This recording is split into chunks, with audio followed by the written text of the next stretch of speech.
Magandang umaga po. Nag-ikot ang Department of Trade and Industry sa ilang pamilihan sa Quezon City para bantayan ang mga presyo ng mga bilihin. May flash report si Julius Segovia. Julius?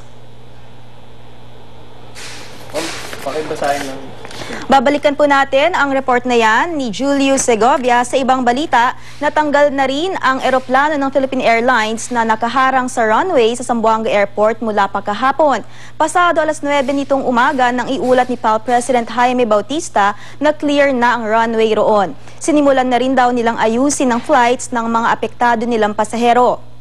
Pero bago nito, perwisyo naman ang inabot ng mga apektadong pasahero roon at maging ang mga pasaherong nasa Ninoy Aquino International Airport. Sinabi naman ng PAL na ang mga stranded na pasahero mula pa kahapon ay binigyan nila ng hotel accommodations, hapunan at almusal. At ang mga nasa airport naman ay binibigyan nila ng pagkain at ng assistance. Balikan natin ngayon si Julius Segovia ukol sa pag-iikot ng DTI sa ilang pamilihan. Julius?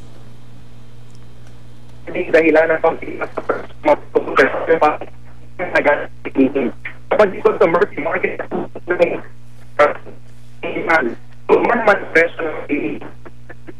Okay, babalikan po natin mamaya-maya lang ang report na yan ni Julius Segovia. Mula sa Tahanan ng Katotohanan, ako po si Lay Alves.